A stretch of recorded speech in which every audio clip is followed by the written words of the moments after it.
그 통일부는 과학적이고 객관적인 북한 정세 분석을 위해서 대북 지금 이렇게 예산을 사용하고 있잖아요. 2010년에서 12년에 46억 투입해서 북한 정세 지수 개발했고, 박근혜 정부 시기인 2013년에서 2016년까지 170억 사용해서 토탈 한 200억 정도에 가까운 큰 돈을 들여서 북한 정세 분석을 하고 있는데, 2016년에 보면은 이병호 국정위원장이 2년 내에 북한이 붕괴한다 이런 말도 했고, 박근혜 대통령은 국군날 행사에서 자유로운 대한민국의 터전으로 언제든지 와라 뭐 이렇게 이야기하면서 어떤 의미에서는 북한 붕괴론, 대규모 탈북론 이런 것들을 이렇게 조장한 측면들도 있는데요.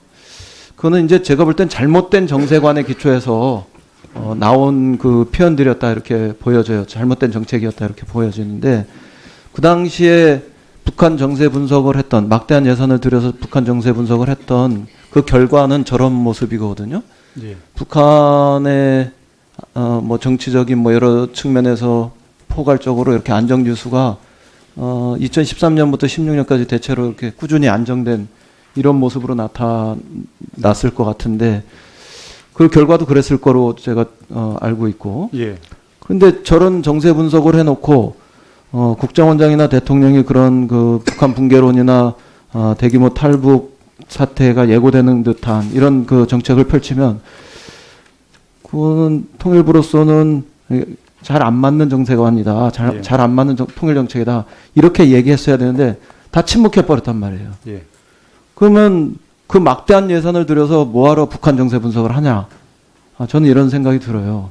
그래서 지금 혁신위원회 같은 것들이 만들어졌으면 거기서 이걸 과제로 좀 다뤄보고 점검할 필요가 있다. 저는 이렇게 생각하는데, 장관 어떻게 보세요?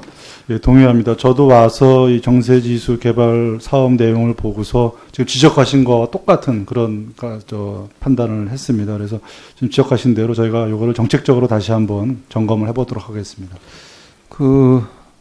저는 그 두 가지 방향을 검토하셔야 된다고 봅니다. 하나는 객관성, 투명성을 어떻게 확보할 건가. 저게 통일부로서는 북한 당국과의 어떤 관계들이 있으니까 공개하기 어려워서 그런 측면들이 있을 텐데, 그래도 객관성, 투명성을 가지고 이게 어떤 그 가시적으로 등장하는 이런 과정을 거쳐야지 유용한 거 아니겠어요? 그래야지 2016년과 같은 잘못된 정세관에 입각한 잘못된 통일정책 이런 것이 안 나오는데 의미 있게 작용할 수 있잖아요. 그걸 어떻게 확보할 건가 이렇게 생각해 보시고, 통일부가 이것을 관할해서 공개하는 게 어려우면은 다른 기관에 맡기는 부분들도 좀 검토해야 된다고 생각합니다. 그다음에 두 번째는 저런 지수 산출하는 것이 과연 타당한가, 이 검증 과정들이 있어야 되는데 비공개로 하다 보니까 검증이 안 되잖아요. 그래서 정말 객관적인 거냐 이런 것에 대해서 신뢰성도 의문이고, 그리고 이걸 신뢰성에 의문이 있기 때문에 시비가 걸릴 거기 때문에 공개 못한다면 저 사업을 도대체 뭐하러 하는 거냐. 그럼 근본적으로 폐지해야죠. 그럼 이런 측면들을 같이 검토해 보셔야 된다 이렇게 생각합니다. 그다음에 두 번째는 통일준비원회 활동과 관련해서 지금 새 정부에서는 통일준비원회 어떻게 하기로 되었죠? 일단 지난 7월 달에 정부위원회, 이런 성격의 위원회들은 전부 다 일단 폐지했습니다. 폐지했으면 그러면 지난 정부에서 통일준비원회 활동이 어떻게 됐는가 평가하거나 점검해보는 이런 과정은 가져보셨나요? 이번에 정책혁신위원회에서 함께 다 검토가 될 걸로 알고 있습니다. 제가 본 바에 의하면은 통일부에서 했던 한반도 국제포럼하고 통일준비위원회에서 했던 세계평화회의 저 행사가 불과 3, 4개월 차이밖에 없었는데, 무슨 차이가 있는데 저렇게 5억 9,700만 원, 7억 1,600만 원 이런 막대한 예산들을 중복해서 투자하면서 사용했는지 이런 게 좀 의문이 들어요. 그 다음에 두 번째로 통일부와 통일준비위원회에서 발주했던 비슷한 연구 용역 과제 이런 것들을 보면서 그러는데요.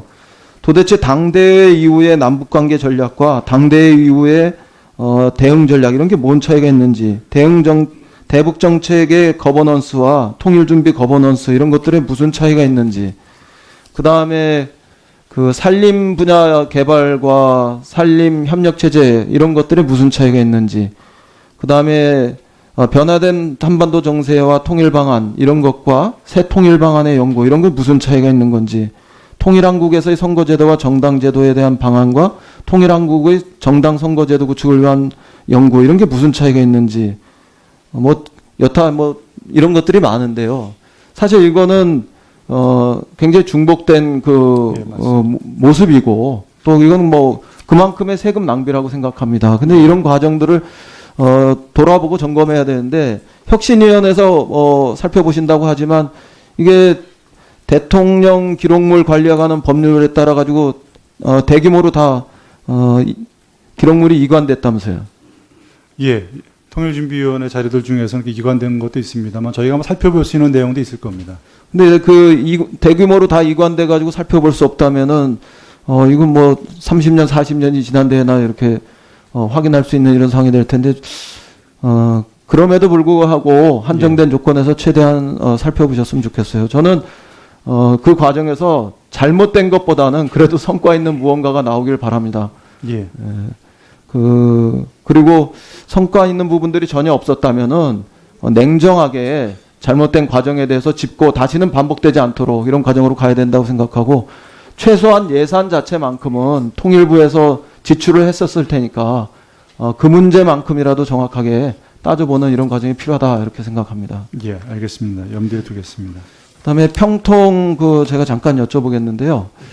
지난해 제 국감 때 지역별 편중, 성별 편중, 연령별 편중 이런 문제에 대해서 지적을 했고, 올해 부분적으로 개선된 것 같아요. 강남구에 집중됐던 것 좀 완화되고 여성 비율이 조금 더 올라가고 이런 부분들은 바람직하다 이러는데 보는데 아직도 되게 미흡한 것 같습니다. 특히 청년 비율 같은 경우는 아주 미흡한데요. 네.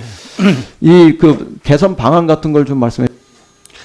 예, 일단은 법정 추천권자가 있습니다.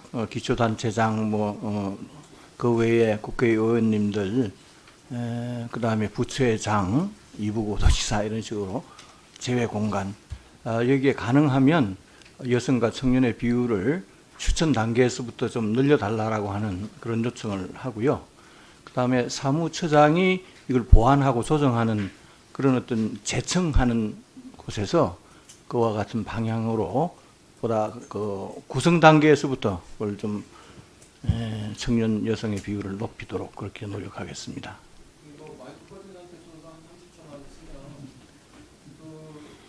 제가 볼 때는 여성 비율 같은 경우는 지금 사회적으로 한 30% 정도 네. 이런 것들은 의무적으로 할당해도 그걸 네. 기준으로 잡아도 큰 저항이 없을 거라고 생각합니다. 1차적으로 30% 이런 것들은 확보하게 하고, 네. 청년 비율 같은 경우도 예컨대 10%면 10%, 네. 아니면 20%는 20% 확보하게 잡아서 네. 기준을 정해서 요청을 하지 않으면 대부분 안 될 거라고 생각합니다. 네. 그리고 만약에 청년 같은 경우가 네, 이인영 의원님 질의 정리해 주시기 바랍니다. 20대, 30대 같은 경우가 너무 비율이 적으면 또 아니면 예비위원 아니면 후보위원 이런 제도를 도입해서라도 청년들의 비율을 높이는 이런 적극적인 조치를 취하는 게 옳다. 네, 의원님의 그 취지를 잘 반영해서 적극적으로 모색하도록 하겠습니다. 네, 이인영 의원님 수고하셨습니다.